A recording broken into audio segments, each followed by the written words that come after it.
အားလုံးမင်္ဂလာပါ WLO Channel မှာပြန်လည်ကြိုဆိုလိုက်ပါတယ်ယခုတစ်ပတ်မှာတော့တိုက်ဆက်နဂဇက်လေးတွေရဲ့အသိဘဝက energy ဆိုတဲ့အစွမ်းအင်တွေကိုယခုဘဝမှာဘယ်လိုအသက်သွင်းရမလဲအသက်သွင်းနည်းကိုဖော်ပြပေးချင်ပါတယ်ဟုတ်ကဲ့ပါအကြောင်းအရာလေးမစတင်ခင်ထုံးစံအတိုင်း channel လေးကိုလည်း like and subscribe လုပ်ပေးခြင်းဖြင့်အားပေးကူညီပေးကြဖို့မေတ္တာရပ်ခံလိုပါတယ်ဘေးက notification လေးကိုနှိပ်ပြီးတော့လဲတင်ဆက်သမျှအရင်ဆုံးသိရှိနိုင်အောင် note ယူထားပေးလို့ရပါတယ်ရှင်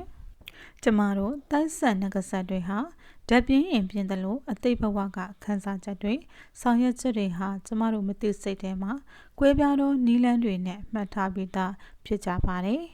ဒါကိုအသက်တွင်းတက်ဖို့လိုပါတယ်တိုက်ဆက်နဂဇက်တွေဟာအသိဘဝကလေးကသူတော်ကောင်းတရားတွေကိုကျင့်ကြံကြသူများဖြစ်ကြပြီးရာနောက်ထပ်ဖော်ပြပေးမယ့်အချက်တွေဟာတင်းရဲ့အသိဘဝကကြိုးစားဆောင်ရွက်ကျင့်ကြံခဲ့တဲ့ကျင့်စဉ်တွေဖြစ်ပြီးနင်းမြုပ်နေတဲ့ခံစားချက်တွေလည်းဖြစ်ပါတယ်နံပါတ်1မိမိတို့ဟာလောကမှာတည်ငြိမ်ခြင်းနဲ့ချမ်းသာခြင်းနဲ့ငွေမရှိမှာကိုစိုးရွံ့နဲ့ကြောင်းကြတယ်ဒါပေမဲ့ငွေနဲ့ပတ်သက်ပြီးအကျင့်ပြတ်ခြားစားခြင်းကိုတော့ဆောင်ရွက်လို့စိတ်မရှိဘူးစိတ်ကူးထဲမှာတော့ငွေရဖို့အတွက်ဘာမဆိုလုပ်မယ်လို့ကြွေးကြော်ထားပေမဲ့ဂုံတိတ်ခါနဲ့အပြိုင်ရွေးချယ်ရတဲ့အခါမှာမိမိတို့ဟာဂုံတိတ်ခါကိုသာဦးစားပေးရွေးချယ်တတ်ကြပါတယ်ထို့သောရွေးချယ်လိုက်ရသည့်အတွက်လည်းနောက်တော့တရားကင်း၍စိတ်ထဲမှာတန့်စင်ခြင်းစွမ်းအားတစ်ခုကတဆင့်တက်သွားတယ်လို့ခံစားရကလုံခြုံသောကြီးမြတ်သောစိတ်စွမ်းအင်တစ်ခုတဆင့်တိုးသွားသလိုခံစားမိတဲ့အငွေ့အသက်ကိုဆိုလိုတာဖြစ်ပါတယ်အဓိကပြောချင်တဲ့သဘောဒီမိမိတို့ကမြင့်မြတ်ဝေမစေကမူအကျင့်ပြတ်သောသူများထက်မြည်သည့်အခါမျှကပ်ပါခြင်းအောက်ကျခြင်းပြုလုပ်နိုင်စွမ်းမရှိရံဖန်ရံကပြုလုပ်မိသည်ရှိတော့ငွေကြေးအတွက်သာစိတ်အေးခြင်းအေးရတော့လေမိမိတို့စိတ်ဆွမ်းအင်သည်တဆင့်နေဆင်းသွားသည်ဟုခံစားရခြင်းကိုဆိုလိုတာဖြစ်ပါတယ်နံပါတ်2မိမိတို့ဒီလူသားမျိုးနွယ်တွေဖြစ်ကြတဲ့ခုနှစ်သားသမီးတို့ကစိတ်စွမ်းအင်နဲ့လာရောက်တိုက်ခိုက်လို့တေကန်းရှင်ကန်းပြတ်ကြတဲ့အခါမှာဘလောက်နာကျင်နေပါစေဘယ်တော့မှလှည့်မကြည့်တတ်တဲ့စိတ်စွမ်းအင်များပိုင်ဆိုင်ထားကြပါတယ်နှစ်တွင်မြင်မြကြာညောင်းတွေဖြစ်စေဆုံးဖြတ်ခဲ့သည့်ဆုံးဖြတ်ချက်တစ်ခုကိုနေသီးစွာအမှတ်သေးကြီးထားတတ်ကြ၏တို့တော့တစ်ဖက်ကမိမိတို့ရဲ့စိတ်စွမ်းအင်နှလုံးသားသည်အင်မတန်နူးညံ့စွာမိမိတို့အပေါ်အားကိုးသူများယုံကြည်သူများအပေါ်မှာတော့၎င်းတို့၏စိတ်နာကျင်မှုအားနည်းချက်တို့ကိုအလွယ်တကူစာနာနားလည်ပေးတတ်တဲ့ကျင်နာတနာတတ်သောနှလုံးသားများကကြီးစိုးနေကြပြန်ပါတယ်နံပါတ်3လောက၌ပြဿနာတွေအခက်အခဲတွေတက်လာတဲ့အခါမှာစိတ်တွေလှုပ်ရှားပြီးဟိုပြေးဒီပြေးဟိုလူကိုအကူအညီတောင်းဒီလူကိုအကူအညီတောင်းပြရခက်ပြီးဖြည့်ရှင်းတဲ့အခါမှာပြဿနာတွေဟာထင်တဲ့လောက်မရှင်းနိုင်ကြပဲစိတ်ကိုလုံးဝလျှော့ချပြီးဖြစ်ချင်ရဖြစ်တော့လာမယ်ဘေးပြေးတွေ့မယ်ဟုဆုံးဖြတ်ချက်ခိုင်မာစွာချလိုက်ပြီးစိတ်အေးသွားမှစိတ်ဆွဲအင် energy တွေပြန်တက်လာကဖြည့်ရှင်းရမယ့်အရာတွေဟာအာယုန်ထဲမှာတစ်ချက်ရှင်းလင်းစွာပွင့်ထွက်လာတတ်ကြပါတယ်။နံပါတ်4တရက်ပြီးတရက်အချိန်တွေကုန်သွားတာကိုဘာရဲ့မဟုတ်စိတ်ထဲမှာနှမျောသလိုဖြစ်ကအချိန်တွေကုန်တာမြန်လိုက်တာလို့ညှိညူတတ်ကြပြီးတခုခုကိုမှီပါမလားလို့စိုးရိမ်တတ်တဲ့စိတ်တခုခုကိုလောက်ကင်ရန်အချိန်မီလို့သောဇောစိတ်တို့ကဘာရဲ့မဟုတ်လေးပင်စွာခံစားနေရတတ်ကြပါတယ်။ထို့တို့ခံစားရခြင်းမှာမိမိတို့ဆောင်ရွက်ရမယ့်တာဝန်ဝတ္တရားတွေဟာယခုဘဝနေဝင်ခြင်းမှာပြီးဆုံးအောင်မြင်ရန်အချိန်နဲ့တပြေးညီဆောင်ရွက်နိုင်ပါမလားဆိုတဲ့စိုးထိတ်စိတ်အမျိုးသေးကြောင့်ပဲဖြစ်ပါတယ်။ဒါကြောင့်မိမိတို့ကအသက်ကြီးလေစိုးရိမ်စိတ်ပိုများလေဖြစ်ကြပြီးတခုခုဆိုဟိုဟာလုပ်ပြီးပြီလားဒီဟာလုပ်ပြီးပြီလားမြင်မြင်လို့ဆိုတာတွေနဲ့ဘေးလူတွေကိုနပူနစာလုပ်တတ်ကြတယ်မဟုတ်လားအဲ့ဒီလိုနပူနစာလုပ်ခံရတဲ့သူတွေကလည်းဘာတွေဖြစ်နေတာလဲဆိုတဲ့အကြည့်တွေကြီးခံရတာကြုံမှုကြပါလိမ့်မယ်ဒါဟာမိမိတို့တာဝန်ကိုမိမိတို့စိတ်ဆိုးနေကြတဲ့မသိစိတ်ခံစားချက်ကြောင့်ပဲဖြစ်ပါတယ်ဟုတ်ပါပြီဒါဆိုရင်အဓိကအကြောင်းကိုဆက်ကြရအောင်ပါကျမတို့တိုက်ဆက်နဂဇက်တွေဟာ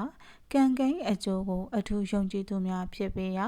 အသိဘဝတည်းကသူတော်ကောင်းတရားများကိုစ조사ကျင့်ကြံခဲ့ကြသူများဖြစ်ကြလို့ တကူ80ဘတ်တွေဟာလည်းတတ်မှတ်ချက်အဆင့်အလိုက် energy ရှိပြီးသားဖြစ်ကြတယ်လို့ပထမဦးဆုံးနားလည်သဘောပေါက်ရှာပေးလိမ့်မည်လူသားမျိုးနွယ်တွေမှာမြင်မာသောတကူစွမ်းအင်သည်ငွေကြေးသနာအားကြီးမားမှုနှင့်လူအများရဲ့စိတ်ကိုလွှမ်းမိုးနိုင်ခြင်းဖြစ်ပေ၏ထို့ကြောင့်ငွေဆိုတာကြားထဲကအသုံးချရမယ့်ကြားကပ်တဲ့အရာဝတ္ထုတစ်ခုဖြစ်၍ဥပမာဖျားတဲ့ចောင်းဆောင်အလှအတန်းပြုလုပ်ခြင်းသည်မိမိတို့၏တာဝန်တစ်ခုဖြစ်ခဲ့တယ်ဆိုရင်ထိုငွေများမိမိတို့ထံစည်းဝေးဖို့ရဲ့အတွက် energy အချို့ကိုအသုံးချအသက်သွင်းရပေ၏မိမိတို့ရလာသောငွေတို့သည်တာမန်လူများကဲ့သို့မိမိတို့ငွေမိမိတို့သိမ်းဆည်းမိမိတို့အကျိုးအတွက်စုဆောင်းခြင်းမျိုးမဟုတ်ပဲအတိတ်ကကျင့်ကြံခဲ့တဲ့သူတော်ကောင်းတရားများ၏စွမ်းအင်များကိုအသုံးချကလူအပ်သောကိုပယ်၍ရလာသည့်ငွေကြေးများကိုမိမိတို့ကိုယ်ကျိုးအတွက်မဟုတ်ပဲအများအတွက်အသုံးချခြင်းသည်မိမိတို့အတိတ်က energy ကိုအသက်သွင်းခြင်းပင်ဖြစ်၏ဤလျှို့ဝှက်ချက်လှုပ်ဆောင်ချက်သည်လွယ်မယောင်နှင့်ခက်သိမ်မယောင်နှင့်နတ်၏ထို့တို့အများအကျိုးအတွက်အသုံးချဖန်များလာတဲ့အခါမှာမိမိတို့အတိတ်ဘဝက energy များပွင့်၍ကံများလည်းပွင့်ထွန်းလာကသစကုန်လျင်ဆယ်ဆပြန်ရကြ၏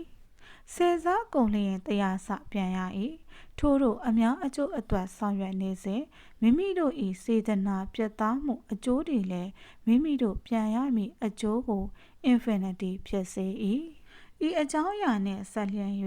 ဆရာတော်ဘုရားကြီးတွေဟောကြားထားသလိုအာရဟံတိုက်တလုံးဘဂဝါကာသစီစသဖြင့်ဒိဋ္ဌံနှင့်တူတွေအဒိဋ္ဌံအောင်လို့ဆုတောင်းပြည့်သူတွေလည်းရှိကြသလိုဗမောဆရာတော်ဘုရားကြီးရဲ့ပဋ္ဌာန်းရွတ်ဖတ်ပူဇော်ခြင်းကြောင့်ဒနာစည်းစိမ်များပေါ်များလာတယ်ဆိုတာလူတိုင်းဒီပါကြားဖို့ကြားပေလိမ့်မည်လောက၌အာရဟံဘဂဝါဂုဏ်တော်တွေကိုပတိပူဇော်ကြတဲ့သူတွေမြောင်များစွာရှိကြသလိုပဋ္ဌာန်းပူဇော်သူတွေဟာလည်းများစွာရှိကြပေလိမ့်မည်တို့တော်လူတိုင်းလူအင်ဆန္ဒမပြေဝနိုင်ကြမြည်သည့်အရာများခြားနာသွားပါတလဲဆိုရင်စိတ်စွမ်းအင်ကိုအသုံးချခြင်းကြွာချသွားပေလိမ့်မည်လူအများဟာမြတ်စွာဘုရား၏မြင့်မြတ်လှသောဂုဏ်တော်များကိုပွားများခြင်းအပြင်ထိုက်တင်သောကုသိုလ်များရရှိကြတော်လဲပဲအများအကျိုးအတွက်ဆောင်ရွက်သောသူများတည်တာလိုအပ်သောလူအင်ဆန္ဒနှင့်တာလွန်သောပြေဝသောဆုတို့ကိုရရှိကြပေလိမ့်မည်တို့တော်နှုတ်ကသာအများအကျိုးအတွက်ဟုပြောနေလို့မရပေအမှန်တကယ်စိတ်ထဲမှာဖြစ်ပေါ်သည့်စိတ်ရင်းအမှန်တည်းသာဖြစ်ရမည်ဖြစ်သောကြောင့်စိတ်စွမ်းအင်ကိုသုံးရန်လိုအပ်သည်ဟုဆိုလိုခြင်းပင်ဖြစ်၏ထို့ကြောင့်တိုက်ဆက်နဂဇမှန်လျင်သူတစ်ပါးအကျိုးစီးပွားကိုမလိုစိတ်ဖြင့်မိမိတို့ကကြံစည်မိရင်တော်၎င်းဖြည့်ဆည်းမိရင်တော်၎င်းအသိဘဝကပါလာသောစွမ်းအင်များတထစ်ကြကမိမိတို့တွေလည်းကံဆိုးမှုတစ်ခုမှတစ်ခုကိုလျင်မြန်စွာကြုံတွေ့ရမှာဖြစ်ပါတယ်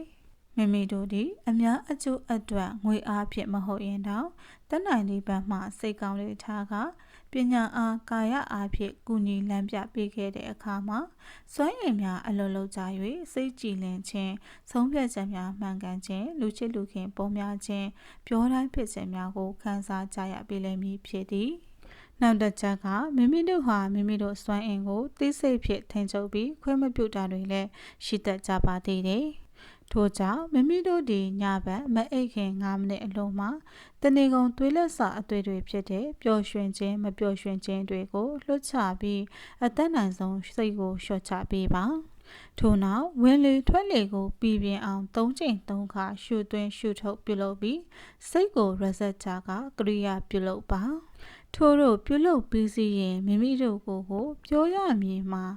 ငါသည်အတိတ်ဘဝကကျင့်ကြံခဲ့တဲ့စွမ်းအင်တွေကိုခုလက်ရှိဘဝမှာလူတွေအကျိုးရှိအောင်အသုံးချခွင့်ကိုငါခွင့်ပြုတယ်လို့နှုတ်ကနေမိမိကြားနိုင်ရုံလောက်ပြောရမည်ဖြစ်ပါတယ်ယခုလိုပြုလုပ်ခြင်းအပြင်မိမိတို့သည်အတိတ်ဘဝမှာမိမိတို့ပြုကျင့်ခဲ့တဲ့စွမ်းအင်တွေဟာတဖြည်းဖြည်းပွင့်လာမှာဖြစ်ပြီးလူတွေကြားထဲမှာထင်ပေါ်လာတဲ့အနေဖြင့်ရက်တည်လာနိုင်မှာဖြစ်ပါတယ်။နောက်တစ်ချက်ကကျမတို့တွေဟာမိမိတို့ကိုယ်ထက်သူတစ်ပါးကိုအားကိုးလို့စိတ်ရှိတာကိုအသက်နိုင်ဆုံးဖြောင်းရမှာဖြစ်ပါတယ်။တိုက်ဆက်အများစုဟာများသောအားဖြင့်ဘေးအဆက်လဲဘေးမေတော်ရဲ့အဆက်ဘေးဘူးတော်ရဲ့အဆက်စသဖြင့်တည်လို့ကြတယ်။ဘာလို့ပို့လဲအကူအညီတောင်းဖို့ဒီလိုပြောလို့ပုဂ္ဂိုလ်တွေဟာမကူညီဘူးမဟုတ်ဘူး။ပုဂ္ဂိုလ်တွေလည်းသူတို့နေသူတို့ဟန်နဲ့သူတို့နိုင်တဲ့လောက်ကူညီပေးပြီးသူတို့အလို့သူတို့လုပ်ကြပါလိမ့်မယ်။ ယခုကဲ့သို့ကျမဖော်ပြပေးနေသောအချက်တွေသည်ပုဂ္ဂိုလ်တွေကလာရောက်ပြီးဘွားကနဲ့ကူညီပေးတာကိုဆိုလိုခြင်းမျိုးမဟုတ်ပဲအသိကကိုယ်တိုင်လုပ်ခဲ့တဲ့အစွမ်းတွေကိုဖော်ထုတ်နေတာပဲဖြစ်ပါတယ်။စိတ်စွမ်းအင်ဆိုတာမိမိတို့ကိုမှန်ကန်တဲ့ဆုံးဖြတ်ချက်ရွေးချယ်မှုတွေကိုပြီးမြောက်အောင်မြင်စေတယ်ဆိုတာကျမတို့စီးကပ်သောအထွတ်မြတ်ထားသောအရှင်မြတ်စွာဘုရားတည်ပင်လျင်ရှေ့ဆောင်လမ်းပြပေးသနာတော်မူခဲ့တယ်မဟုတ်ပါလား။ကဲဟုတ်ပါပြီဒါဆိုရင်စိတ်ဆန်းအင်ကိုအသက်သွင်းပြီးတည်ပြီးဆိုရင်အသက်တွင်းထားတဲ့စိတ်ဆန်းအင်တွေကိုဓာတ်မပြတ်အောင်လဲလုပ်တတ်ရပါသေးတယ်ကျမတို့ဟာစိတ်ဆွမ်းအင်တွေကိုကြင်ကြံအသက်သွင်းကြတဲ့အခါမှာသူများကနေချက်ချင်းဒိုင်းဆိုတရားထိတက်သွားကြတာမဟုတ်ပါဘူးပြင်ပကလှုပ်ဆောင်ချက်ဆောင်ရွက်ချက်တစ်ခုအောင်မြင်ပြီးစီတိုင်း1 2 3 4ဆိုပြီးစသဖြင့်တက်သွားကြတာဖြစ်ပါတယ်ယခုကဲ့သို့စူးစမ်းကြင်ကြံပြီး90ထိရောက်သွားတဲ့ဆိုပါစို့ဂျားတွေကကိစ္စတွေကြောင့်ပြတ်ခဲ့ရင်3ညထိပြန်ရောက်သွားတတ်ပါတယ်ဒါကြောင့်မိမိတို့စိတ်ဆွမ်းအင်များမပြတ်အောင်စိတ်ဆွမ်းအင်ပြတ်စေတဲ့နည်းတွေကိုပါတပါတဲ့ဖော်ပြပေးလိုပါတယ်နံပါတ်1ကတော့လူတွေရဲ့အတ္တနဲ့ရှင်ပြိုင်လိုခြင်းဖြစ်ပါတယ်